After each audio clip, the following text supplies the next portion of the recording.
उत्तर प्रदेश के विभिन्न बोलियों को,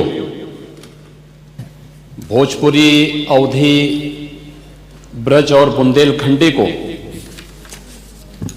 इस सदन में सम्मान मिल रहा है और हमारी सरकार तो इन सब के लिए एक एकेडमी का भी गठन, अलग अलग एकेडमी के गठन की कार्रवाई को भी आगे बढ़ा रही है।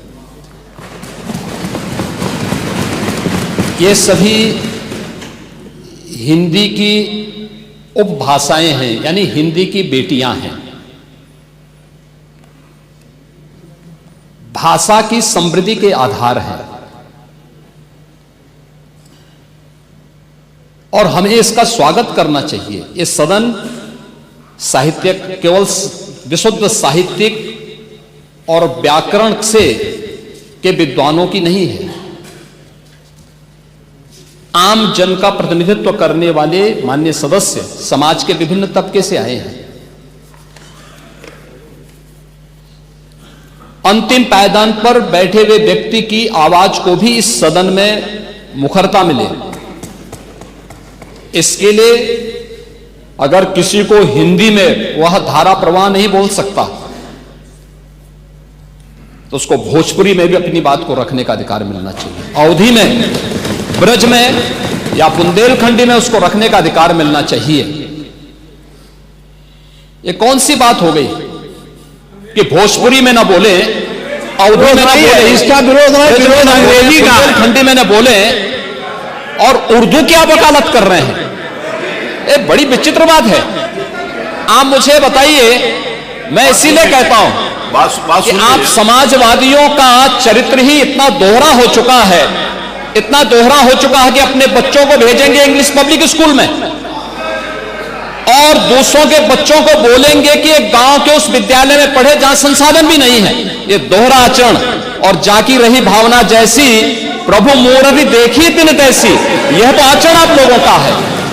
इसीलिए आपने कल भी भोजपुरी का विरोध किया, अवधी का विरोध किया, बुंदेलखंडी का विरोध किया और आप लोग अपने दैनिक जागरण में, दैनिक जीवन में इस प्रकार के आचरण के आदी हो चुके हैं। और इसलिए अध्यक्ष जी, इसका अभिनंदन हम लोग करते हैं और इन बोलियों को सम्मान मिलना चाहिए। इनके संरक्षण के लिए ही हमारी सरकार भोजपुरी एकेडमी का गठन कर रही है, अवधी एकेडमी का गठन कर रही है संत तुलसीदास जी के नाम पर। इसी के आधार पर ब्रज भाषा इतनी समृद्ध भाषा है।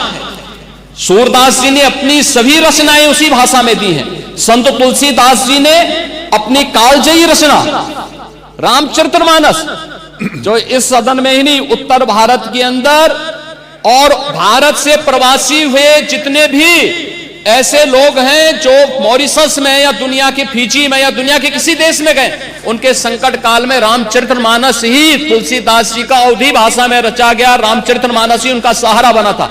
और आज जब उसको सम्मान मिल रहा है तो आप उसका विरोध कर रहे हैं। बड़ी विचित्र सी स्थिति है।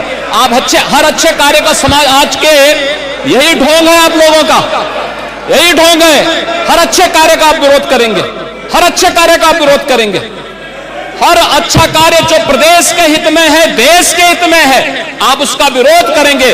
और मुझे लगता है इस प्रकार के विरोध की निंदा होनी चाहिए और हम इसका समर्थन करते हैं जो उत्तर प्रदेश की बोलियों को सम्मान मिल रहा है। मैं आपका धन्यवाद करूंगा और विधानसभा सचिवालय को इस बात के लिए धन्यवाद दूंगा।